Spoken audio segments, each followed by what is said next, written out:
1, a civilization has become advanced enough to harness the entire energy output of its own home planet, while at Type 3, it has full dominion over its own home galaxy. Type 2 is a midway mark between those cosmic checkpoints. Here, a civilization has harnessed all of the energy from its own home star. In our case, that would be the Sun. Humans already rely on the Sun in some way or another for nearly everything we do. We grow, see, energize, keep time, and heat our bodies by this blazing ball of fusion in the sky. And that's despite it being located around 93 million miles away from us. Due to the Earth's rotation, only one side of our planet can ever feel the effects of the Sun direct at any one time, which is why we have night and day. Meanwhile, the Sun's incredible energy is hardly ours alone. It shines out into space across the solar system in all directions, which means that the very, very vast majority of its power never even comes close to reaching us.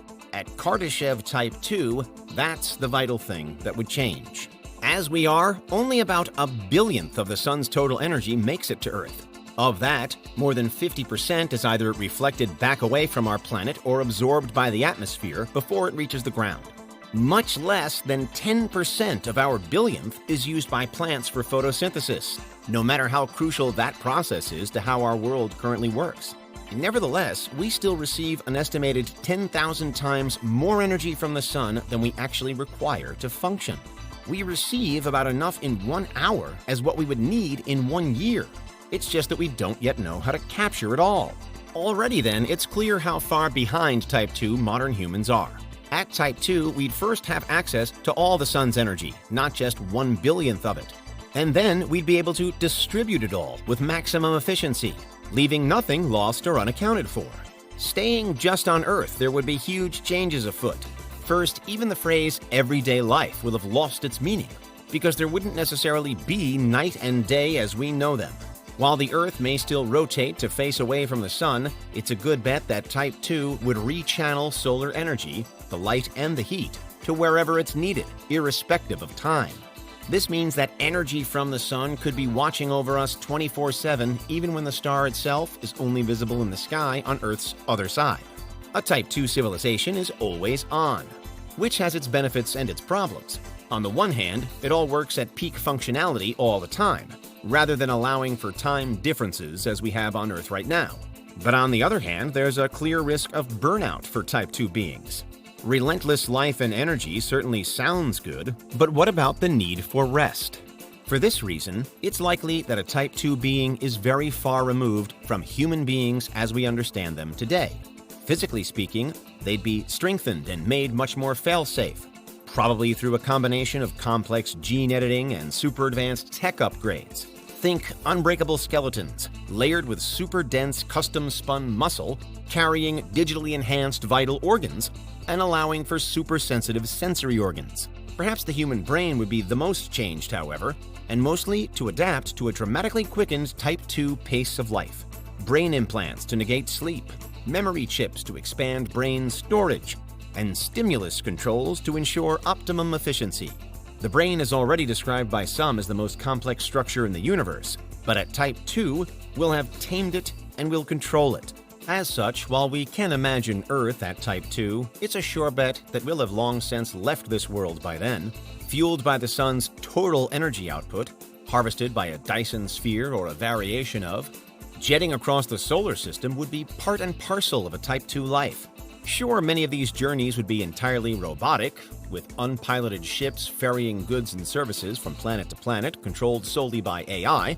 But if a Type 2 being in itself has overcome such biological hurdles as the need for sleep, then it's possible, even likely, that they will also have beaten aging.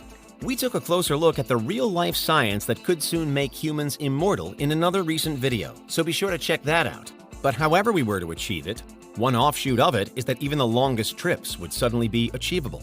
A future propulsion jaunt from Earth to Mars shouldn't be a problem anyway, but a Type 2 would also be able to survive a much longer haul, like to the edge of the Kuiper Belt, for example, or into the heart of the Oort cloud. Whether through a faster-than-light vehicle or a temporary pausing of its own life cycles, traversing the solar system is like crossing a city for Type 2. Easy. So with all of this in mind, what would everyday life actually be like? First of all, you probably never really wake up at the start of it. Instead, your body's always working at close to full power. Perhaps there are periods when just part of your brain shuts off for recuperation, like dolphins do in regular life, but in general, you're an ultra-efficient machine. And in more ways than one, your body is post-biological, which means that taking care of yourself would include things like running system checks, reconnecting to servers, and debugging your own software. Type 2 civilizations haven't yet advanced enough for a true hive mind, but all beings are certainly much more connected, physically connected at least, while the emotional connection is harder to predict. In many ways, our emotions can be viewed as inefficient to our lives as a whole. When humans are angry, they can say things they don't mean and cause long-term problems in doing so. When they're scared, they can miss opportunities. When they're overconfident, they can make big mistakes. By the time of Type 2, these kinds of errors are well on their way to being eradicated. Would this be for the best, though, or is there more to lose than gain? Let us know what you think in the comments. Theoretically, the economy at Type 2 should be leveled out and much fairer. In a Type 2 world, there's no competition for energy. It's just universal to all residents. And while there would still be jobs to work, some models predict that these will have transformed into more general social roles, perhaps without the need for money and wages to change hands. A partially vital role would be any connected to the running of the Dyson sphere at the heart of it all. In a well-established Type 2 setup, the sphere itself is manned entirely by machines that are essentially indestructible and probably self-replicating. But retaining some form of control over these machines is still important, because it's not as though even a Type 2 group has yet reached the true peak of its powers. There are still places it needs to expand to and higher goals it needs to achieve. There are still strategies that it needs to deliver on. Again, Type 2 can be broadly seen as a kind of major crossover point for any growing group. From power struggles to limitless energy, from one-world living to a multi-planet existence, from organic life to artificial beings, from inevitable death to endless immortality. But all of those transitions are wrapped up in and guided by the next move up the Kardashev scale to Type 3. Because a Type 2 doesn't rest on its laurels. It conquers a star system, and then it aims for another and another, until an entire galaxy is under its gaze.